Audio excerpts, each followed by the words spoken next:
അപ്പം നമ്മളെ പ്ലാവിൻ്റെ ഇല കൊണ്ടുണ്ടാക്കിയ അട റെഡി ആയിട്ടുണ്ട്. എല്ലാവരും ഒന്ന് ട്രൈ ചെയ്ത് നോക്കണേ.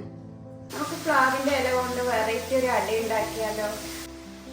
അതിനായിട്ട് ഞാനിപ്പം 2 പഴം, നേന്ത്രപ്പഴം എടുത്ത് വെച്ചിട്ടുണ്ട്. പിന്നെ വെല്ലം ചിരകിയത്, തേങ്ങ ചിരകിയത്, പിന്നെ പ്ലാവിൻ്റെ ഇല, പിന്നെ നമുക്ക് വേണ്ടത് അരിപ്പൊടിയും കൂടിയാണ്. നമുക്ക് പഴം ചെറിയ കഷ്ണങ്ങളായിട്ട് അരിഞ്ഞ് മിക്സിയിൽ ജാറിലിട്ട് കൊടുക്കാം. നമുക്കിതിലേക്ക് ഒരു 1/4 സ്പൂൺ ഉപ്പിട്ട് കൊടുക്കാം.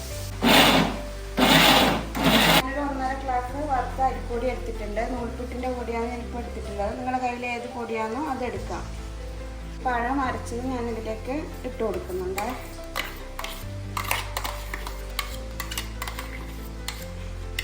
എന്നിട്ട് ഇത് നല്ലോണം ഒന്ന് മിക്സ് ചെയ്ത് കൊടുക്കാം. ഞാനിത് കുഴച്ച് വരുമ്പോഴത്തേക്ക് കുറച്ച് ലൂസ് പോലെ തോന്നി. അതുകൊണ്ട് ഞാൻ 1 ഗ്ലാസ് പൊടിയും കൂടി ആഡ് ചെയ്തിട്ട് ഈ പരുവത്തിൽ കുഴച്ചെടുത്തിട്ടുണ്ട്. ഞാൻ മിക്സിയിൽ ജാറിലൊരു 3 ഏലക്ക, 1 സ്പൂൺ പഞ്ചസാര ഇട്ടിട്ട് പൊടിച്ചെടുക്കുന്നുണ്ട്. ഈ ഏലക്ക പൊടിച്ചത് വെള്ളത്തിലേക്കാണ് മിക്സ് ചെയ്യുന്നത്. നല്ലൊരു മണം കിട്ടാനാണ്.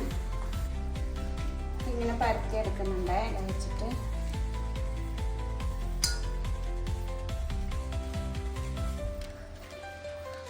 ഇങ്ങനെ പരത്തിയെടുക്കാം. അപ്പോൾ പ്ലാവിൻ്റെ ഇല വെച്ചിട്ട് ഇലയുടെ ഉണ്ടാക്കുമ്പോൾ വേറെ തന്നെ ടേസ്റ്റാണ്. ഇത് നമുക്ക് ഇങ്ങനെ ചെയ്തെടുക്കാം. നമുക്കൊരു പച്ച ഇറക്കിലെടുത്തിട്ട് ഇതൊന്ന് കുത്തിക്കൊടുക്കാം. ഇങ്ങനെയാണ് കുത്തിയെടുക്കേണ്ടത്. ഇതിലേക്ക് നമ്മൾ തേങ്ങയും വെല്ലം കൂടി മിക്സ് ചെയ്തത് ഇട്ട് കൊടുക്കാം.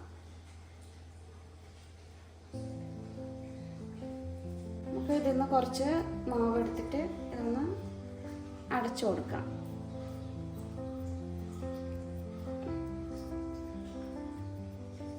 അപ്പം ഇങ്ങനെ ആക്കിയതിന് ശേഷം നമുക്ക് ആവിയിൽ വേവിച്ചെടുക്കാം. അപ്പം ഞാനൊരു പ്ലേറ്റിൽ വെച്ചിട്ടാണ് ഇത് ചെയ്തെടുക്കുന്നത്.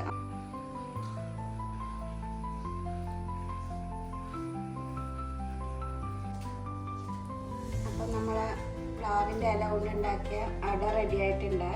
എല്ലാവരും ഒന്ന് ട്രൈ ചെയ്ത് നോക്കണേ.